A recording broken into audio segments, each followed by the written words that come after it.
চারটি কারণে মানুষ গুনাহ করে, চারটি কারণে মানুষ গুনাহ করে বা গুনাহ করার ক্ষেত্রে চারটা যুক্তি খাড়া করেই মানুষ গুনাহর কাজে লিপ্ত হয়।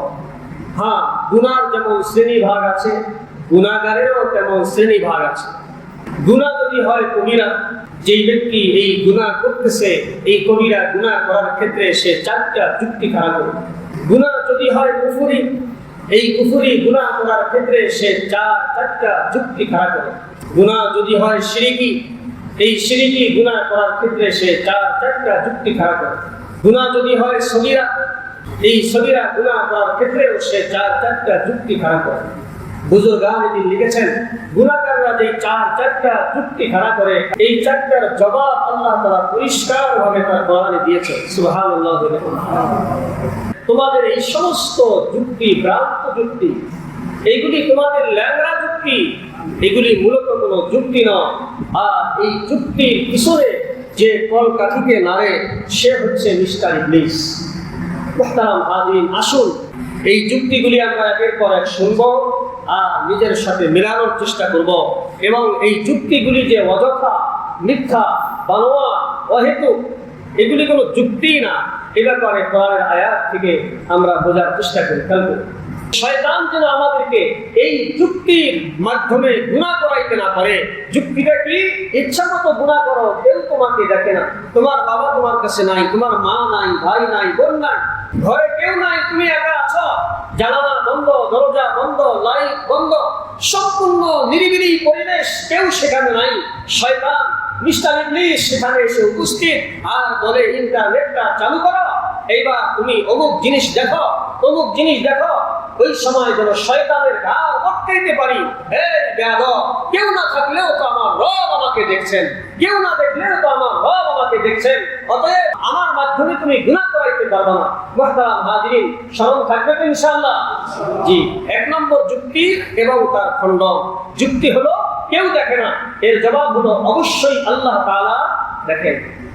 ইন্না রাব্বাকা লাবিল মিরসাদ। وقال تعالى في مقام آخر يعلم خائنة الأعين وما تخفي الصدور. وقال تعالى في مقام آخر وهو معكم أينما كنتم. بارك الله لنا ولكم في القرآن العظيم ونفعنا وإياكم بالآيات والذكر الحكيم. সম্মানিত উপস্থিতি, এই পৃথিবীতে আদম নবীনা আলাইহিস সালাতু ওয়াস সালাম থেকে নিয়ে আজ পর্যন্ত যত মানুষ এসেছিল, বর্তমানে আমরা আছি, সমস্ত মানুষের ভিতরে বেশিরভাগ মানুষই আমরা এমন আছি যারা বিভিন্ন সময় বিভিন্ন গুনাহের কাজে লিপ্ত হল। কিছু মানুষ আছে যারা গুনার কাছে যায় না, এদের সংখ্যা একেবারেই সীমিত, এদেরকে হিসাব করে বের করা যাবে এরকম সংখ্যা। কিন্তু যারা আমরা গুনার কাজে লিপ্ত আছি, আমাদের সংখ্যা তুলনাহীন। তো জানার বিষয় হলো, যারা আমরা গুনাহ করছি বা আমাদের অতীতে যে সকল জাতি এসেছিলেন তারা যে গুনাহ করেছেন, এই গুনাহ করার পিছনে আসলে কি কারণ, কি যুক্তি? মানুষ যে কোনো কাজ করে, সেই কাজ করার ক্ষেত্রে সেখানে লাভ ক্ষতি দেখে, যুক্তি দেখে, কারণ দেখে। তো এই যে গুনাহগারের সংখ্যা সমাজে আগেও বেশি ছিল, এখনো বেশি। গুনাহগাররা যারা আমরা আছি, আমরা গুনাহ কেন করি, এর পিছনে কি কারণ, এর পিছনে কি দলিল বা এর পিছনে কি যুক্তি?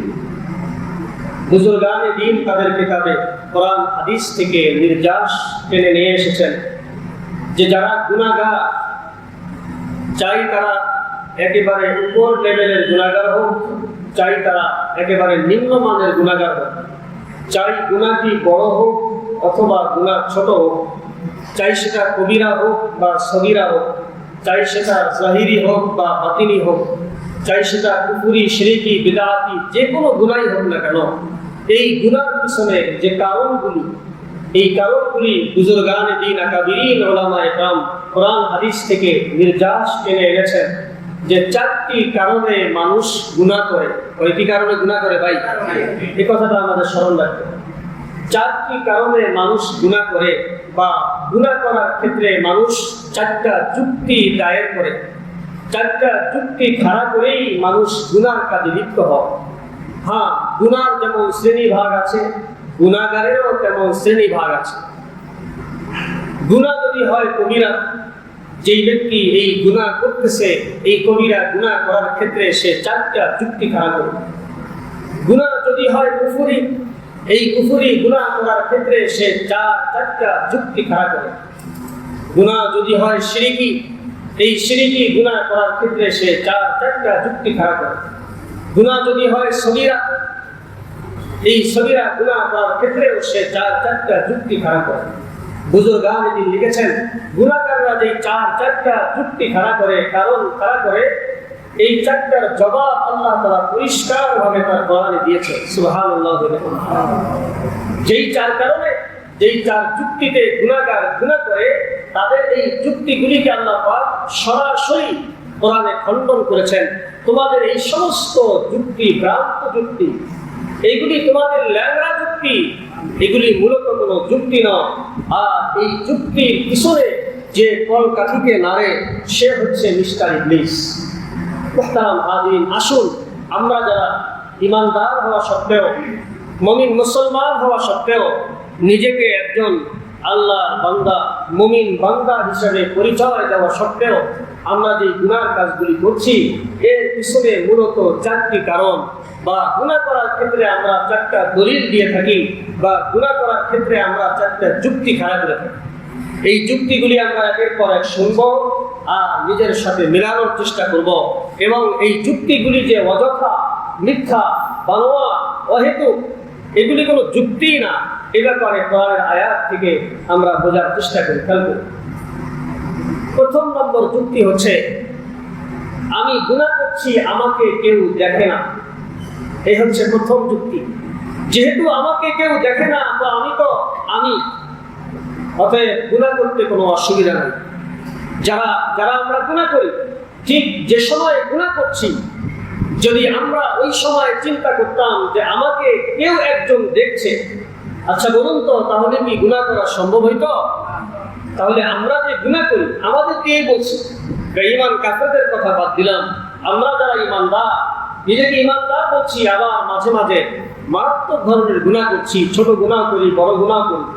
তো গুনাহ করার সময় আমাদের ভিতরে এই বীজ রোপণ করে মিস্টার ইবলিস যে তুমি গুনাহ করে ফেলো, তোমাকে তো কেউ দেখছে না। আল্লাহ পাক রব্বুল আলামিন এই কোরআন যুক্তিকে খণ্ডন করেছেন।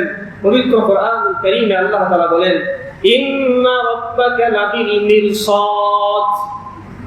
স্মরণ রাখো, নিশ্চয়ই তোমার রব তোমার দিকে তাকিয়ে আছেন। আল্লাহ তাআলা আমাদের দিকে দেখছেন, তাকিয়ে আছেন, তার কুদরতি দৃষ্টি দিয়ে তিনি তাকিয়ে আছেন। তাফসীর কারকগণ এই শব্দের ব্যাখ্যায় লিখেছেন, ইন্না রাব্বাকা লাবিল মিরসাদ। মিরসাদ মানে কি? মিরসাদ মানে হচ্ছে কোনো একজন শিকারী যখন কোনো শিকারকে শিকারি করার জন্য প্রস্তুতি নেয়, ঘুরে বেড়ায়, খোঁজে অমুক পাখিটাকে আমি শিকার করতে চাই। উদাহরণস্বরূপ একটা ঘুঘু পাখি সে এরকম ভাবে শিকার করবে, তো বন জঙ্গলে খুঁজে বেড়াচ্ছে ঘুঘু পাখি কোথায়। এক পর্যায়ে হঠাৎ করে তার দৃষ্টির সামনে আসলো একটা ঘুঘু পাখি ডালে বসে আছে। এইবার সে সুন্দরভাবে পজিশন করে, এমন ভাবে সে তার দিকে দৃষ্টি দিয়ে তাকায় যে তার চোখের পলক পর্যন্ত পড়ে না, শরীরটা নড়ে না, সে পুরা স্থির ভাবে 100% মনোযোগ দিয়ে সেই পাখিকে টার্গেট করে। কথা বলেন, টার্গেট করে কিনা? এই মিরসাদ মানে হচ্ছে শিকারী শিকার করার ক্ষেত্রে ওই শিকারকে যে পরিমাণ টার্গেট করে, নিখুঁত ভাবে টার্গেট করে তার দিকে খেয়াল করে দেখে, আল্লাহ পাক রব্বুল আলামিন এই পৃথিবীর প্রত্যেকটা বান্দা বান্দির দিকে নিখুঁত ভাবে টার্গেট করে দেখে আছেন। আল্লাহু আকবার। আল্লাহ পাকের চাহনির ভিতরে কোনো পরিমাণ ত্রুটি নাই, কোনোভাবেই মিস্টেক হওয়ার সম্ভাবনা নাই। যেমন ভাবে শিকারী 100 বার চেষ্টা করে এই শিকার যেন আমার ধনুকের বাহিরে না যায়, আমার গুলির বাহিরে না যায়, আমি যেন আমার লক্ষ্যবস্তু ঠিক রাখতে পারি। এই জন্য সে চোখের পলকটা পর্যন্ত ফেলে না, কোনো নড়াচড়া করে না, গভীরভাবে মনোযোগ দেয়। আল্লাহ পাক রব্বুল আলামিন এই দুনিয়ার প্রত্যেকটা গুনাহগার মানুষের দিকে এইভাবে সুন্দরভাবে সূক্ষ্মভাবে তাকিয়ে আছেন। অতএব সাবধান হয়ে যাই, গুনাহ করার ক্ষেত্রে শয়তানের ধোঁকায় যেন না পড়ি। কেউ মনে হয় দেখে না, ওই শিকারী যেমন ওই শিকারের দিকে তাকিয়ে আছে, ওই পাখি কিন্তু জানে না তার দিকে কেউ গভীর দৃষ্টি দিয়ে আছে। জানে নাকি? জানলে তো পাখি সেখান থেকে উড়ে যাইতো।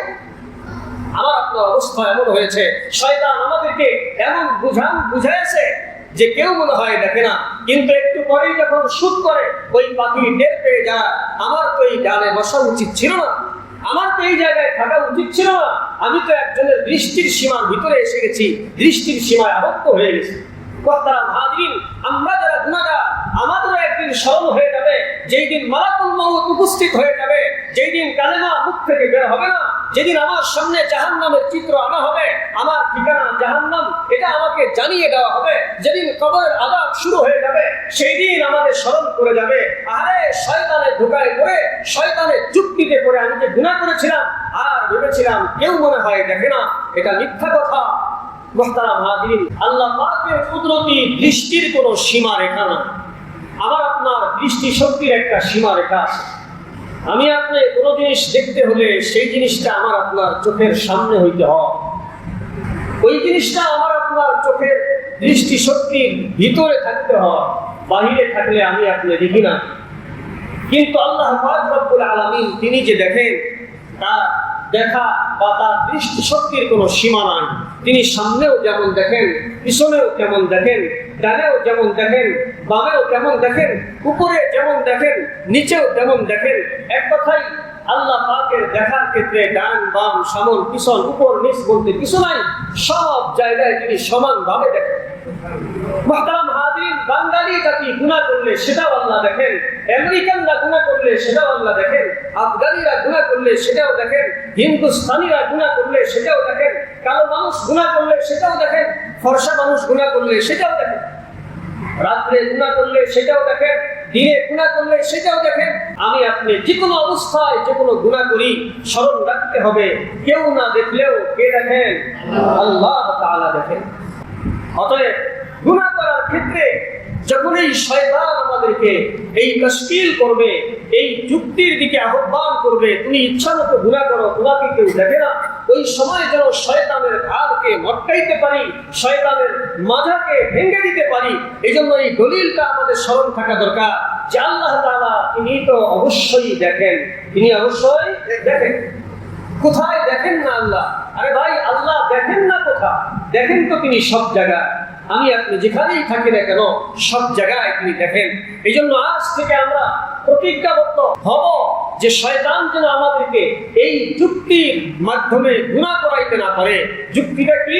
ইচ্ছা মতো গুনাহ করো, কেউ তোমাকে দেখে না, তোমার বাবা তোমার কাছে নাই, তোমার মা নাই, ভাই নাই, বোন নাই, ঘরে কেউ নাই, তুমি একা আছো, জানালা বন্ধ, দরজা বন্ধ, লাইট বন্ধ, সম্পূর্ণ নিরিবিলি পরিবেশ, কেউ সেখানে নাই। শয়তান মিস্টার ইবলিস সেখানে এসে উপস্থিত আর বলে ইন্টারনেটটা চালু করো, এইবার তুমি অমুক জিনিস দেখো, অমুক জিনিস দেখো। ওই সময় যেন শয়তানের ঘাড় মটকাইতে পারি, এই বেয়াদব, কেউ না দেখলেও তো আমার রব আমাকে দেখছেন, অতএব আমার মাধ্যমে তুমি গুনাহ করাইতে পারবে না। মুহতারাম হাজিরিন, স্মরণ থাকবে তো ইনশাআল্লাহ? জি। এক নম্বর যুক্তি এবং তার খণ্ডন। যুক্তি হলো কেউ দেখে না, এর জবাব হলো অবশ্যই আল্লাহ তাআলা দেখেন। তাফসীর তাওয়াক্কুল এই শব্দের ব্যাখ্যায় লিখেছেন, ইন্না রাব্বাকা লাবিল মিরসাদ। মিরসাদ মানে কি? মিরসাদ মানে হচ্ছে কোনো একজন শিকারী যখন কোনো শিকারকে শিকারি করার জন্য প্রস্তুতি নেয়, ঘুরে বেড়ায়, খোঁজে অমুক পাখিটাকে আমি শিকার করতে চাই। উদাহরণস্বরূপ একটা ঘুঘু পাখি সে শিকার এরকম ভাবে শিকার করবে, তো বন জঙ্গলে খুঁজে বেড়াচ্ছে ঘুঘু পাখি কোথায়। এক পর্যায়ে হঠাৎ করে তার দৃষ্টির সামনে আসলো একটা ঘুঘু পাখি ডালে বসে আছে। এইবার সে সুন্দরভাবে পজিশন করে, এমন ভাবে সে তার দিকে দৃষ্টি দিয়ে তাকায় যে তার চোখের পলক পর্যন্ত পড়ে না, শরীরটা নড়ে না, সে পুরা স্থির ভাবে 100 ভাগ মনোযোগ দিয়া সেই পাখিকে টার্গেট করে। কথা বলেন, টার্গেট করে কিনা? এই মিরসাদ মানে হচ্ছে শিকারী শিকার করার ক্ষেত্রে ওই শিকারকে যে পরিমাণ টার্গেট করে, নিখুঁত ভাবে টার্গেট করে তার দিকে খেয়াল করে দেখে, আল্লাহ পাক রব্বুল আলামিন এই পৃথিবীর প্রত্যেকটা বান্দা বান্দির দিকে নিখুঁত ভাবে টার্গেট করে দেখে আছেন। আল্লাহু আকবার। আল্লাহ পাকের চাহনির ভিতরে কোনো পরিমাণ ত্রুটি নাই, কোনোভাবেই মিস্টেক হওয়ার সম্ভাবনা নাই। যেমন ভাবে শিকারী 100 ভাগ চেষ্টা করে এই শিকার যেন আমার ধনুকের বাহিরে না যায়, আমার কুলির বাহিরে না যায়, আমি যেন আমার লক্ষ্যবস্তু ঠিক রাখতে পারি, এই জন্য সে চোখের পলকটা পর্যন্ত ফেলে না, কোনো নড়াচড়া করে না, গভীরভাবে মনোযোগ দেয়। আল্লাহ পাক রব্বুল আলামিন এই দুনিয়ার প্রত্যেকটা গুনাহগার মানুষের দিকে এইভাবে সুন্দরভাবে সূক্ষ্মভাবে তাকিয়ে আছেন। অতএব সাবধান হয়ে যাই, গুনাহ করার ক্ষেত্রে শয়তানের ধোঁকায় যেন না পড়ি। কেউ মনে হয় দেখে না। ওই শিকারী যেমন ওই শিকারের দিকে তাকিয়ে আছে, ওই পাখি কিন্তু জানে না তার দিকে কেউ গভীর দৃষ্টি দিয়ে আছে। জানে নাকি? জানলে তো পাখি সেখান থেকে উড়ে যাইতো। আমার আপনার অবস্থা এমন হয়েছে, শয়তান আমাদেরকে এমন বুঝাইছে যে কেউ মনে হয় দেখে না, কিন্তু একটু পরেই যখন শুট করে ওই পাখি টের পেয়ে যায়, আমার তো এই ডালে বসা উচিত ছিল না, আমার তো এই জায়গায় থাকা উচিত ছিল না, আমি তো একজনের দৃষ্টির সীমার ভিতরে এসে গেছি, দৃষ্টির সীমায় আবদ্ধ হয়ে গেছি।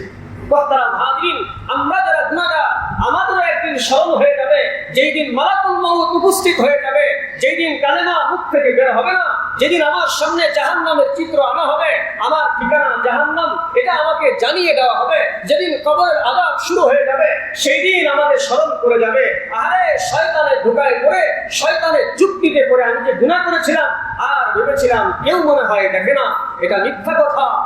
মুহতারাম হাজিরিন, এই হচ্ছে 1 নম্বর, মানুষ যে গুনাহ করে এর পিছনে একটা যুক্তি এবং তার জবাব। 2 নম্বর, গুনাহগার চিন্তা করে আমি যে গুনাহ করি, আমার এই গুনাহ করা সম্পর্কে কেউ জানে না। আগেরটা হচ্ছে কেউ দেখে না, এখনটা কি কেউ জানে না।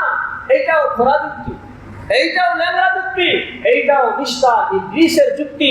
এই ইবলিস এটা মানুষের পক্ষ থেকেও হইতে পারে, জিন জাতির পক্ষ থেকেও হইতে পারে, এবং আমার আপনার প্রত্যেকের ভিতরের একটা ইবলিস আছে। আমার আপনার প্রত্যেকের ভিতরে একটা নফস আছে, নফসে আম্মারা, বড় খারাপ নফস। তবে এটাকে শায়েস্তা করা, আল্লাহ পাক সেই পদ্ধতি জানিয়ে দিয়েছেন। আমি সেই দিকে এখন গেলে অনেক লম্বা হয়ে যাবে। আল্লাহ তাআলা প্রত্যেকটা মানুষকে 3টা করে নফস দান করেছেন। কয়টা করে নফস? 3টা। একটা নাম হচ্ছে নফসে মুতমাইন্না, আরেকটা নাম হচ্ছে নফসে লাওয়ামা, আরেকটা নাম হচ্ছে নফসে আম্মারা। এর ভিতরে সবচাইতে নিকৃষ্ট হচ্ছে নফসে আম্মারা। মুহতারাম হাজিরিন, সামান্য একটু সংজ্ঞা দিয়ে সামনের দিকে যাই। নফসে আম্মারা হচ্ছে সদা সর্বদা সে গুনাহ করাইতে চায়, সদা সর্বদা কি গুনাহ করাইতে চায়, এবং সে সবসময় এই বান্দাটাকে গুনাহর প্রতি উদ্বুদ্ধ করে, গুনাহ সম্পর্কে ওয়াজ করে, গুনাহ সম্পর্কে তাশবির করে। এক সময় বান্দা গুনাহ করে ফেলে, এক সময় বান্দি গুনাহ করে ফেলে, কিন্তু গুনাহ করার পর তার ভিতরে কোনো পরিবর্তন আসে না। সে যে একটা অপরাধ করে ফেলেছে, এই অপরাধ সম্পর্কে সে সামান্য একটু চিন্তিত না। গুনাহ করছে তো করেই যাচ্ছে, করেই যাচ্ছে, করেই যাচ্ছে। 10 বছর থেকে গুনাহ করছে, তো ভিতরে কোনো অনুভূতি নাই। আমি যে গুনাহ করছি, আমি যে আল্লাহকে নারাজ করছি, এই ব্যাপারে কোনো টেনশনই ভিতরে কাজ করে না। এইটার নাম হচ্ছে নফসে আম্মারা। আমরা নিজেরাই টের পেয়ে যাব। গুনাহ করার পরে আমাদের ভিতরে যদি এরকম অবস্থা হয় যে গুনাহ করেছি তো কি হয়েছে, নাউযুবিল্লাহ, যদি এমন অবস্থা হয় তো বুঝতে হবে আমি নফসে আম্মারার গোলাম হয়ে গেছি। আরেকটা হচ্ছে নফসে লাওয়ামা। লাওয়ামা নফস অর্থ হচ্ছে ধিক্কার দানকারী নফস, অভিশাপ দানকারী নফস। অর্থাৎ যদি শয়তানের ধোঁকায় পড়ে কোনো গুনাহ করেও ফেলি, পরে আফসোস হয়, আহারে আমি তো গুনাহটা করে ফেলেছি, আমি বড় মারাত্মক ভুল করেছি। আমি যখন মায়ের গর্ভ থেকে দুনিয়াতে এসেছিলাম তখন তো আমি নিষ্পাপ ছিলাম, আমি কেন গুনাহটা করলাম? এই নিজেই নিজেকে ধিক্কার জানায়, নিজেই নিজেকে অভিশাপ দেয়। এইটার নাম হচ্ছে নফসে লাওয়ামা। অভিশাপ দানকারী নফস। মুহতারাম হাজিরিন, যদি আমাদের এমন অবস্থাটা হইতো যে আমি গুনাহ করার পরে একটু লজ্জিত হচ্ছি, বড় ভুল করে ফেলেছি, এমনটা চিন্তা যদি আমাদের ভিতরে আসে, যদি আমরা অনুতপ্ত হই, তাহলে বুঝবো যে আমি আপনি নফসে লাওয়ামার গোলাম। কার গোলাম? নফসে লাওয়ামার গোলাম। এটা খুব খারাপ না, আগেরটা বেশি খারাপ। গুনাহ করার পরে কোনো পরিবর্তন নাই, নিজেকে কোনো ধিক্কার দেয় না। একটা কাফের যেমন গুনাহ করে, ইমানদারও গুনাহ করছে। কাফের যেমন কিছুই মনে করে না, ইমানদারও কিছুই মনে করে না।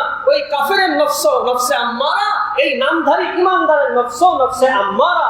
আর যদি ইমানদার গুনাহ করার পর চিন্তা করে, আহারে শয়তানের ধোঁকায় করে ফেলেছি, বড় অন্যায় করেছি, এর থেকে তো আমার তওবা করা দরকার, এইটার নাম হচ্ছে নফসে লাওয়াম। আরেক প্রকার নফস, নফসে মুতমাইন্না, প্রশান্ত হৃদয়। কোন হৃদয়? প্রশান্ত হৃদয়, যে হৃদয়ে কোনো প্রেশানি নাই। আরে গুনার কাছে সে যায় না, সে তো সদা সর্বদা তার রবকে নিয়ে ব্যস্ত, রবের জিকির নিয়ে ব্যস্ত। তার সামনে কোনটা গুনাহ আর কোনটা সওয়াব পরিষ্কার, যার কারণে শয়তানের ধোঁকায় সে পড়ে না। কারণ সে জানে এইটা কালো, এইটা সাদা। আমরা এখানে যারা আছি, আমরা কালো সাদা চিনি কিনা? কি বলেন? চিনি। আমাকে যদি কেউ এসে বলে এই সাদা পাতাটাকে যদি কেউ এসে বলে এটা কালো, আমি বলবো তুমি পাগল হয়েছে, এটা তো সাদা। তো যারা নফসে মুতমাইন্না ওয়ালা, এদের সামনে শয়তান গুনাহকে সুন্দরভাবে সাজিয়ে নিয়ে আসলেও তারা চিনতে পারে এটা গুনাহ। এজন্য তারা সেদিকে কোনো ভ্রুক্ষেপ করে না। তারা প্রশান্ত মনে আল্লাহর জিকিরে থাকে, তারা প্রশান্ত মনে আল্লাহর ইবাদতে মশগুল থাকে। এখন আমরা নিজেরাই টের পেয়ে যাওয়ার কথা, আমরা কি নফসে মুতমাইন্না ওয়ালা, নাকি আমরা নফসে লাওয়ামা ওয়ালা, নাকি আমরা নফসে আম্মারা ওয়ালা? এটা নিজেরা চিন্তা করলেই পেয়ে যাবে। মুহতারাম হাজিরিন, তো বলতেছিলাম গুনাহ করা যে সকল যুক্তি, তার ভিতরে একটি যুক্তি হচ্ছে আমি গুনাহ করছি এ সম্পর্কে কেউ জানে না। এটা সম্পূর্ণ ধোঁকা। আল্লাহ পাকের জবাব দিয়েছেন। আল্লাহ তাআলা বলেন, ইয়ালামু খায়িনাতাল আয়ুনি ওয়া মা তুফিস সুদূর। হে বান্দা, তুমি যা কিছু করো সে সম্পর্কে তো আমার জানা আছেই, পাশাপাশি তুমি যে চোখের চোরা চাহনির মাধ্যমে কি বুঝাইতে চাও, আমি আল্লাহ পাক সেটাও জানি। আল্লাহু আকবার বলো। আসলে মুখে কিছুই বলো না, কিন্তু চোখ দিয়ে অনেক কিছু বুঝাইতে চায়। আল্লাহ বলেন, নিজেকে অনেক বড় পণ্ডিত ভাবো, তাই না? চোখের ইশারায় অনেক কিছু বুঝাও, চোখের ইশারায় মনে হয় যেন তুমি অনেক বড় জ্ঞানী হয়েছ। মুখে কিছুই বলো না, হাতের ইশারাও করো না, চোখের এই ইশারায় তুমি অনেক কিছু বুঝাইতে চাও, নিজেকে বড় পণ্ডিত মনে করো, বড় জ্ঞানী মনে করো। আমি আল্লাহ কিন্তু তোমার সবকিছুর খবর তো রাখি, পাশাপাশি এই চোখের চোরা চাহনির মাধ্যমে কি বুঝাইতে চাও সেটাও আমি আল্লাহ পাক জানি। সুবহানাল্লাহ। আল্লাহ বলেন, ভিতরেও যদি কিছু থাকে, ভিতরে দিলের ভিতরে কিছু সেট করে রেখে দিয়েছ, 10 বছর পরে বাস্তবায়ন করবা। এখন থেকেই দিলের গলি কোঠায় একটা কোণার ভিতরে একটা জিনিস চিন্তা করছো, আমার সুদূর অন্তরের গহীনে কি গোপন রেখেছ, আমি আল্লাহর কাছে সেটাও গোপন। সুবহানাল্লাহ। তোমার কাছে গোপন হইতে পারে, তুমি একাই শুধু জানো, আর কেউ জানে না। নিজের বিবিও জানে না, সন্তানও জানে না, এলাকাবাসী কেউ জানে না। ভিতরেই কল্পনা জল্পনা, তিল থেকে তুমি তাল বানিয়েছ, লালন পালন করতেছো, এতদিন পরে বাস্তবায়ন ঘটাইবা। আল্লাহ বলেন, সেটা আমি জানি। সুবহানাল্লাহ। তাহলে আল্লাহ পাক যে জানেন এই আমার আপনার জীবনের সব কিছু তিনি জানেন। বলে কোরআনে পরিষ্কার আয়াত আছে, হাদিসেও আছে, আমি সেই দিকে গেলে লম্বা হয়ে যাবে। আমি প্রত্যেকটা যুক্তির ক্ষেত্রে মাত্র একটি করে আয়াত আপনাদের সামনে পেশ করছি। এক আয়াতে আল্লাহ তাআলা বলেন, হে আমার বান্দা বান্দীরা, তোমাদের জীবনের কর্ম সম্পর্কে, কথা বলা চলাফেরা সব সম্পর্কে তো আমি জানি। পাশাপাশি গাছের থেকে একটা পাতা যে পড়ে গেল, এর খবরও আমার কাছে আছে। আমাকে না জানিয়ে কোনো গাছের পাতা গাছ থেকে পড়তে পারে না। এই কোনো গাছের পাতা, কোটি কোটি গাছ, কোটি কোটি পাতা, বলে একটা পাতা যে পড়ে, এমন হয় না যে অমুক জায়গায় একটা পাতা পড়ে গেল, ওই সময় আমি আল্লাহ একটু নিদ্রায় ছিলাম, মনে হয় জানি না। না না, এমনটা হইতে পারে না, সব খবর আমার কাছে আছে। মুহতারাম হাজিরিন, অতএব এই গুনাহগারদের দ্বিতীয় নম্বর যেই যুক্তি, আমি যখন গুনাহ করছি কেউ জানে না, এটা সম্পূর্ণ মিথ্যা কথা। কে জানেন ভাই? কে জানেন? আল্লাহ তাআলা জানে। যেহেতু সময় কম, লম্বা করছি না। 3 নম্বর, গুনাহগার গুনাহ করার জন্য যেই যুক্তি খাড়া করে, 3 নম্বরের যুক্তি হচ্ছে, আমি ইচ্ছা মতো গুনাহ করবো, আমার পাশে তো কেউ নাই, আমার পাশে কেউ নাই। প্রথমটা হলো আমাকে কেউ দেখে না, মনে রাখবেন। প্রথমটা কি? আমাকে কেউ দেখে না। দেখে কিনা? 2 নম্বরটা হচ্ছে আমার গুনাহ সম্পর্কে কেউ জানে না, জানে কিনা? 3 নম্বরটা হচ্ছে আমার পাশে তো কেউ নাই, শয়তান এসে তশকিল করে ইচ্ছা মতো গুনাহ করো, তোমার পাশে তো কেউ নাই। বাস এইবার গুনার স্পিড চলছে 100 স্পিড, যা মনে চায় তাই করছে। গাঞ্জাখোর গাঞ্জা খাচ্ছে, মদখোর মদ খাচ্ছে, সুদখোর সুদ খাচ্ছে, ঘুষখোর ঘুষ খাচ্ছে, জিনাকারী জিনা করছে, বিপর্দা করছে, যত রকমের গুনাহ আছে ইচ্ছা মতো করে। যুক্তি কি? বলে কেউ তো আমার পাশে নাই। আল্লাহ তাআলা এর পরিষ্কার জবাব কোরআনে দিয়েছেন। আল্লাহ তাআলা ওহুয়া মাআকুম আইনামা কুনতুম, আল্লাহ বলেন তোমরা যেখানেই থাকো সেখানে আমি আছি। তোমরা যেখানেই থাকো সেখানে আমি আছি। একেবারে একটা অস্পষ্ট কথা আল্লাহ পাক বলেছেন, কোনো নির্দিষ্ট করে বলেন না তুমি কোথায় থাকবা না থাকবা, কিছু বলেন না, এক কথাই বলেছেন তুমি যেখানেই থাকো সেখানে আমি আছি। আর এক আয়াতে বলেন যে তোমরা যদি পরস্পরে 2 জন থাকো, মনে করবা সেখানে আর কেউ নাই, তবে মনে রাখো সেখানে তৃতীয় ব্যক্তি হলাম আমি আল্লাহ। তোমরা যদি 3 জন থাকো, মনে করবা 3 জনের বাহিরে আর কেউ নাই, তবে স্মরণ রাখো চতুর্থ জন ব্যক্তি কিন্তু আমি আল্লাহ। তোমরা 4 জন আসো, মনে করছো এখানে পঞ্চম কেউ নাই, তুমি ভুলের ভিতরে আছো, স্মরণ রাখবা সেখানে পঞ্চম ব্যক্তিত্ব হচ্ছে আমি আল্লাহ। এরকম ভাবে তোমরা যতজনই হও আর একাই হও না কেন, তোমরা যেখানেই থাকো না কেন, আমি আল্লাহ তোমাদের সাথে আছি। মুহতারাম হাজির, কেমন সাথে আছেন, কেমন কাছে আছেন, এ ব্যাপারে আল্লাহ পাক রব্বুল আলামিন অন্য আয়াতে বলেছেন যে হে আমার বান্দা বান্দীরা শুনে রাখো, আমি তোমাদের এত কাছে এত কাছে এত কাছে যে তোমাদের যে শাহরগ এখানে আছে একেবারে তোমাদের গলার সাথে লেগে আছে, এইটা তোমার শরীরের সাথে যেমন একবারে ফিট হয়ে গেছে, তুমি এটাকে তোমার কাছে মনে করো, তবে স্মরণ রেখো এর চাইতেও আমি তোমার কাছে আছি। সুবহানাল্লাহ। অতএব শয়তান যেই ধোঁকা দেয়, ধোঁকা দিয়ে গুনাহ করাইতে চায়, যেই যুক্তি আর দলিল খাড়া করে গুনাহ করাইতে চায়, 3 নম্বর যুক্তি বা দলিল বা ধোঁকা হচ্ছে ইচ্ছা মতো গুনাহ করো, কেউ তোমার পাশে নাই। আল্লাহ বলেন যে আমি তো আছি। আল্লাহ কি আছেন? এখনো আছেন তো আমাদের পাশে। বাথরুমে গেলেও তো আছেন, পানির নিচে গেলেও, প্লেনে উঠলেও, রকেটে উঠলেও, চাঁদে গেলেও, বলে যেখানেই আমি আপনি থাকি না কেন, আল্লাহ বলেন সব জায়গায় আমি আছি। বলে এত কাছে, তোমার এই শাহরগের চাইতেও আমি আল্লাহ তাআলা কাছে আছি। অতএব আমরা যারা বুদ্ধিমান, আমাদেরকে যখন মিস্টার ইবলিস এই কুযুক্তি যখন আমাদের সামনে পেশ করবে, তোমার কাছে তো কেউ নাই, ভাই নাই, বোন নাই, আত্মীয় স্বজন কেউ নাই, তুমি এবার ইচ্ছা মতো টেবিলের নিচ দিয়া ঘুষটা নিয়ে নাও। স্মরণ রাখবেন ঘুষখোর যারা এই সমাজে আছে, আমি মনে করি এই সমাজে নাই।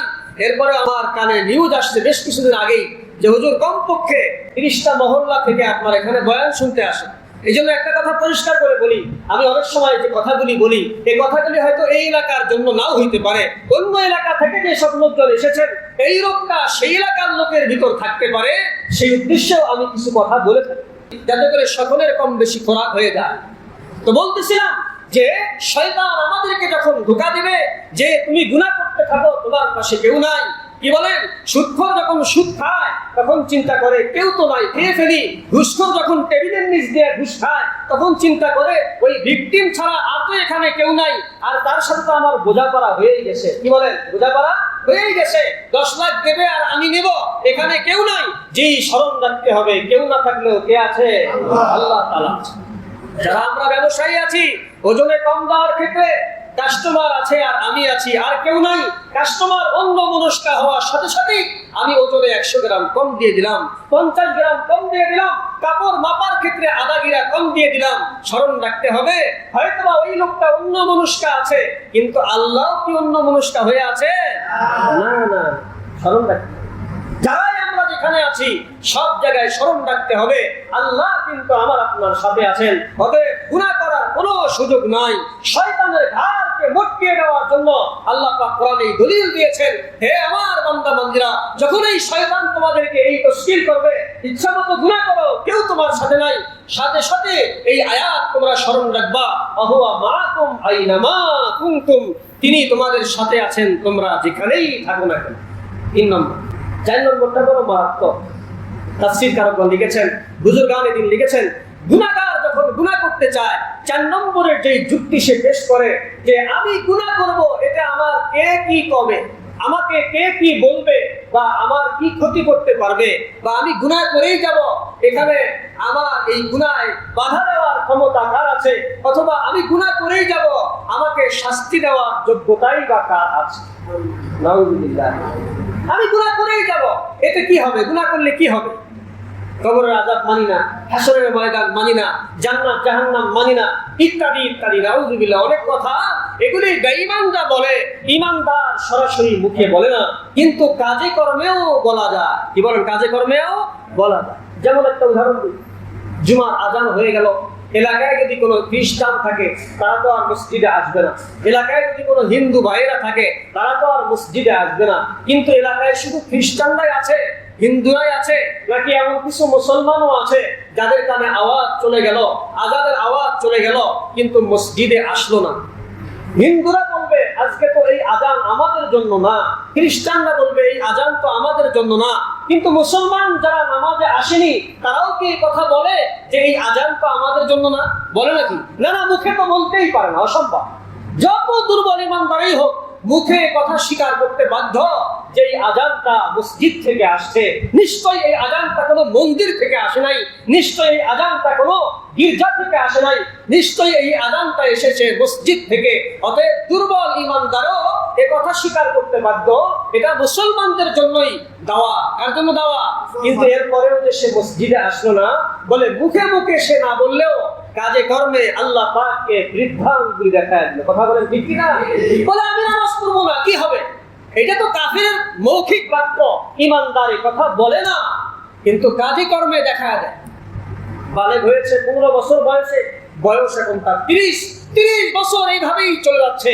দৈনিক 5 বার আল্লাহ পাক মুয়াজ্জিনের মাধ্যমে ডাকছেন, আসো, হাইয়া আলাস সালাহ, হাইয়া আলাল ফালাহ, আস-সালাতু খায়রুম মিনান নাওম। দৈনিক 5 বার ডাকছেন, কিন্তু আমি আপনি ইমানদার হওয়া সত্ত্বেও এখনো পর্যন্ত মসজিদমুখী হইলাম না। তো আমি কি বলতে চাই, আপনি যতই ডাকেন আমি যাব না, নামাজ না পড়লে কি হবে? এটা মুখে বলতে পারে না, কিন্তু কাজে কর্মে 15 বছর দেখায় দিয়েছি। কথা বলেন ঠিক কিনা? যদি বয়স হয় 40 তো কয় বছর দেখাইলাম? 25 বছর দেখায় দিলাম। যদি বয়স হয় 60, এইভাবে আমি একের পর এক দৈনিক 5 বার আমার কানে আওয়াজ আসছে। দৈনিক যদি 5 বার হয়, মাসে কয়বার হয়? 6 মাসে কয়বার হয়? বছরে কয়বার হয়? 10 বছরে কয়বার হয়? 20 বছরে কয়বার হয়? 30 বছরে কয়বার হয়? 50 বছরে কয়বার হয়? এই হাজার হাজার বার যে রব আমাকে ডাকছেন, বান্দা আসো, সফলতার দিকে আসো, কামিয়াবির দিকে আসো, শান্তির দিকে আসো। আমি তো মুখে কথা বলি না, আমি ওসব নামাজ টামাজ মানি না, কিন্তু কাজে কর্মে দেখা দিচ্ছি। নামাজ না পড়লে তুমি কি করবা? করবো না আমি। কথা বলেন ঠিক কিনা? এই যে গুনাহগার এই চিন্তা করি, এই কুযুক্তি নিয়ে এই গুনাহ করে, শয়তান তাকে এটাই বুঝায় নামাজ না পড়লে কি হবে, রোজা না রাখলে কি হবে, হারাম খাইলে কি হবে। এই কুযুক্তির কারণেই গুনাহগার গুনাহ করে। হ্যাঁ, যে যেই পরিমাণ কুযুক্তির দোষ খেয়ে ফেলে সে সেই পরিমাণ গুনাহ করে। কথা বুঝাইতে পারছি কিনা? হ্যাঁ, যে যেই পরিমাণ কুযুক্তির ফাইল খেয়ে ফেলে, ট্যাবলেট খেয়ে ফেলে, সে সেই পরিমাণ গুনাহ করে। মুহতারাম হাজির, আল্লাহ পাক রব্বুল আলামিন এবার এই কুযুক্তির জবাবে পরিষ্কার করে কোরআনে বলেছেন, বিভিন্ন আয়াতে বলেছেন। আমি একটা আয়াত বলছি, আল্লাহ তাআলা বলেন, ইন্না আখযাহু আলীমুন শাদীদ। আল্লাহ বলেন আমার ধরা বড় শক্ত ধরা। তুমি নামাজ পড়ো নাই আর মনে করেছো নামাজ না পড়লে কি হবে, রোজা রাখোনি আর মনে করেছো রোজা না রাখলে কি হবে, হজ ফরজ হয়েছে হজ করোনি আর ভেবে আছো না করলে কি হবে। মনে রাখবা তার ধরা বড় কঠিন ধরা, তার শাস্তি বড় যন্ত্রণাদায়ক শাস্তি। মুহতারাম হাজির, অতএব আমরা যারা ঈমানদার আছি, আমরা যখনই কোনো গুনাহ করতে যাব, শয়তান আমাদের সামনে এই 4টা ল্যাংড়া যুক্তি, এই 4টা কুযুক্তি পেশ করবে। তার ভিতরে একটা কি, ইচ্ছা মতো গুনাহ করো, তোমাকে কেউ দেখে না। আল্লাহ বলেন আমি তো দেখি। কথা বলেন দেখেন কিনা? কেমন দেখা দেখেন? শিকারী যেমন শিকারকে গভীরভাবে দেখেন।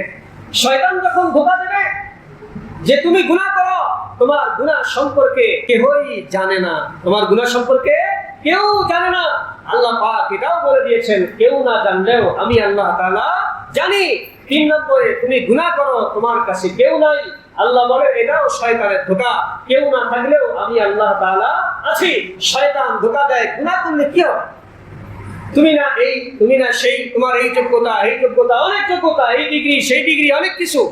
তোমাকে কে কি করবে, ইচ্ছা মতো গুনাহ করো। আল্লাহ বলেন স্মরণ রাখবা, কে কি করবে না করবে এটা পরে, কিন্তু আমি ওই গভীর দৃষ্টি দিয়ে আছি, তোমার জীবনের সব কিছু জানি। তুমি কোথায় কোন গুনাহ করেছো, আমি তোমার এই শাহরগের চাইতেও কাছে থেকে দেখেছি বান্দা।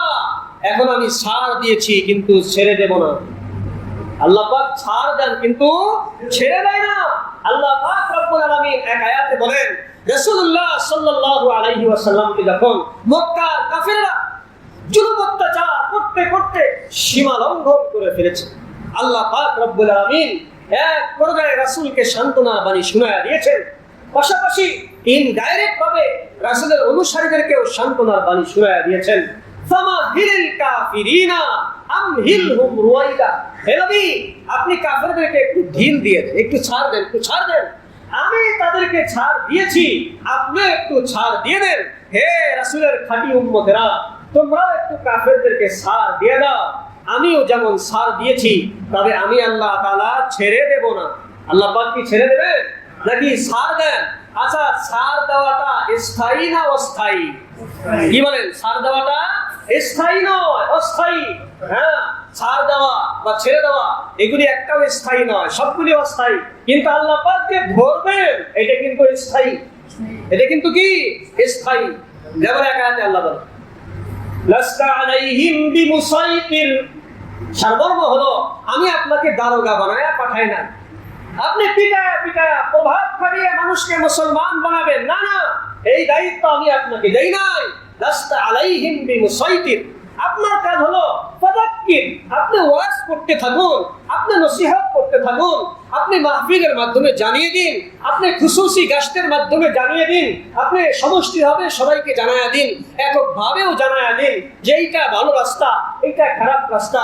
আপনি কোনো বল প্রয়োগ করে লাঠির আঘাতে চোখ রাঙিয়ে ধমক দিয়ে কাউকে ইসলামের দাওয়াত দেবেন, এই দায়িত্ব আমি আল্লাহ আপনাকে দেইনি। লাস্তা আলাইহিম বিমুসাইতির। তবে রাসূলের এই নরম দাওয়াতে সবাই কি ঈমান আনছে? কি বলেন? আল্লাহ বলেন, ইল্লা মান তাওয়াল্লা ওয়া কাফা। আপনার এই সুন্দর মিষ্টি কথা, এই যুক্তিপূর্ণ কথা, এই দালিলিক আলোচনায় যদি কেউ ইসলাম গ্রহণ না করে, কুফরির জালে আবদ্ধ থাকে, ইল্লা মান তাওয়াল্লা, যারা আপনার দিকে পিঠ দিয়ে চলে যায়, যারা আপনাকে উপেক্ষা করে চলে যায়, ওয়া কাফার, এবং যারা কুফরি করে, স্মরণ রাখবেন, ফায়ুআযিবুহুল্লাহুল আযাবাল আকবার। আল্লাহ পাক রব্বুল আলামিন দায়িত্ব নিয়ে নিলেন, তাকে কেমনে শাস্তি দেওয়া লাগবে এটা সম্পূর্ণ দায়িত্ব কার? আল্লাহ। আপনার কাজ হলো ওয়াজ করা, ফাযাক্কির, আপনার কাজ হলো ওয়াজ করা। অনুরূপভাবে যারা নবীর ওয়ারিসরা আছে তাদেরও কাজ হলো ওয়াজ করা। ডান্ডা দিয়ে কাউকে ঠান্ডা করার দায়িত্ব কোনো উলামায়ে কেরামের নাই। যেখানে নবীকে আল্লাহ পাক দেয়নি সেখানে উলামায়ে কেরাম তো অনেক দূরের কথা। কোন প্রভাব খাটিয়ে, চোখরাং দিয়ে, ধমক দিয়ে কাউকে নামাজি বানাইতে হবে, কাউকে সুদ থেকে ফিরাইতে হবে, না না না, এই দায়িত্ব কোন উলামায়ে কেরামকে আল্লাহ পাক দেয়নি। উলামায়ে কেরামের কাজ হলো বুঝানো, যুক্তির আলোকে বুঝানো, মিষ্টি কথায় বুঝানো, সুন্দর কথার মাধ্যমে বুঝানো, কোরআন সুন্নাহকে সামনে নিয়ে বুঝানোর চেষ্টা করা। মানা না মানা জনগণের ব্যাপার, যারা মানবে তারা তো চিরস্থায়ী জান্নাত পাবে, আর যারা মানবে না, আল্লাহ বলেন ফায়ুআযিবুহুল্লাহুল আযাবাল আকবার, আল্লাহ তাআলা তাদেরকে বড় শাস্তি দেবেন, বড় শাস্তি, বড় শাস্তি। এটা শাস্তি যে কত বড় হবে এটা আল্লাহ পাকই ভালো জানেন। মুহতারাম হাজির, এজন্য শয়তানের 4 নম্বর যুক্তি হলো গুনাহ করতে থাকো, তোমার কে কি করবে, এটাও ধোঁকা। আল্লাহ পাকের ধরা বড় শক্ত ধরা। মুহতারাম হাজির, আমি আপনি যখন গুনাহ করি, শয়তান আমাদেরকে এই 4টা ধোঁকা যারা আবদ্ধ করতে চায়। মনে থাকবে তো ইনশাআল্লাহ? 1 নম্বরটা কি বলেন দেখি? কেউ দেখে না। আসলে কেউ না দেখলেও একজন দেখেন কিনা? কে তিনি দেখেন? কে? আল্লাহর নাম আরেকবার বলেন দেখুন। কে দেখেন? আল্লাহ। সবাই বলেন কে দেখেন? আল্লাহ। 2 নম্বর, কেউ জানে না। কেউ না জানলেও কে জানে? আল্লাহ। 3 নম্বরে কেউ পাশে না, কেউ না থাকলেও কে আছে? আল্লাহ। 4 নম্বরে কিছুই করতে পারবে না, কেউ কিছু করতে না পারলেও কে পারবেন? আল্লাহ তাআলা পারবেন। অতএব আমরা দুর্বল ইমানদার। শয়তান আমাদেরকে যে কোনো মুহূর্তে এই 4টা ট্যাবলেট খাওয়ায়া গুনাহ করাইতে পারে। আজ থেকে আমাদের কোন করতে হবে, এই 4 ট্যাবলেটের কোনো ট্যাবলেট যেন আমাদেরকে খাওয়ায়া শয়তান আমাদেরকে গুনার কাজে নিতে না পারে। নিয়ত আছে তো ইনশাআল্লাহ? কার নিয়ত আছে হাতটা উঠান দেখি। আল্লাহ তাআলা আমাদের সবাইকে শয়তানের ধোঁকা থেকে হেফাজত করুন, আমিন। ওয়া আখিরু দাওয়ানা আলহামদুলিল্লাহি রাব্বিল আলামিন।